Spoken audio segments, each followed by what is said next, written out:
প্রদীপ প্রজ্বলন আমাদের সংস্কৃতিতে আলোর প্রতীক। এটি অন্ধকার দূর করে জ্ঞানের আলো জ্বালানোর বার্তা দেয়। যে কোনো শুভ কাজের শুরুতে প্রদীপ প্রজ্বলন করা হয়। নমস্কার বন্ধুরা, সবাই কেমন আছেন? আশা করছি সবাই খুব ভালো আছেন। আপনাদের আশীর্বাদে আমরাও খুব ভালো আছি। তো আমাদের এলাকার একনাম কীর্তন শুরু হতে চলেছে। তো সেই জন্য আমাদের একনাম কীর্তন আগের দিন প্রদীপ প্রজ্বলন এবং শ্রীমদ্ ভগবদ্ গীতা পাঠ শুরু হবে। তো আজকে ছিল সেই প্রথম দিন। 5ই মাঘ 19শে জানুয়ারি সোমবার প্রদীপ প্রজ্বলন ও বুড়িগঙ্গায় প্রদীপ ভাসানোর দিন ছিল। আমরা সবাই মিলে মন্দির থেকে প্রদীপ নিয়ে ভাসানোর জন্য নদীর পাড়ে চলে যাচ্ছি। খুব সুন্দর করে কিন্তু প্রদীপগুলোকে সাজানো হয়েছিল, নিচে ফুল এবং উপরে প্রদীপ দিয়ে। আমি, আমার বৌদি, আমার বোনের মেয়ে, আমরা সবাই একসাথে প্রদীপ ভাসাতে গিয়েছিলাম। আর প্রচুর পরিমাণে কিন্তু মানুষ ছিল, যা দেখতে অসম্ভব সুন্দর লাগছিল।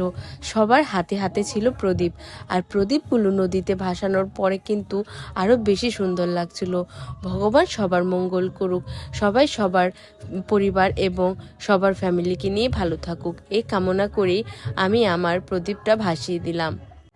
সকল কাজ শুরুর মঙ্গল কামনা করে কিন্তু আমরা প্রদীপটা ভাসমান করে তারপর চলে আসলাম। এরপর কিন্তু প্রদীপ ভাসানোর পরে মন্দিরে শ্রীমদ্ ভগবদ্ গীতা পাঠ শুরু হয়।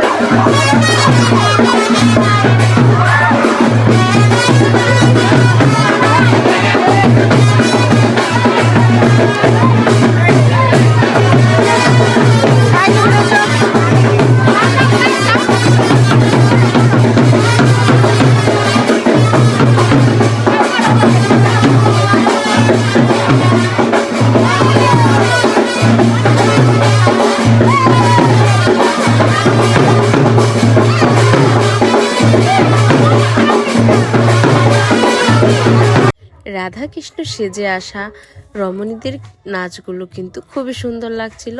তারা মন্দিরে নৃত্য পরিদর্শন করছিল। এরপর সবাই কিন্তু প্রদীপ ভাসিয়ে এসে মন্দিরে উপস্থিত হচ্ছিল শ্রীমদ্ ভগবদ্ গীতা পাঠ শোনার জন্য। আর গীতা পাঠের পাঠক ছিলেন শ্রীচণ্ডী গোস্বামী, তরা মানিকগঞ্জ থেকে।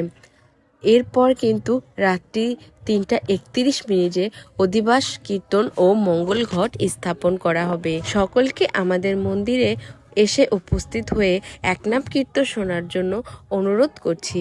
সবাই কিন্তু আমাদের জিঞ্জিরাম দুর্গা মন্দিরে একনাম কীর্তনে উপস্থিত থাকবেন। সবার কাছে আজকের এই ভিডিওটি কেমন লাগলো অবশ্যই কমেন্ট করে জানাবেন। সবাই আমাদের জন্য আশীর্বাদ করবেন। নমস্কার সবাইকে।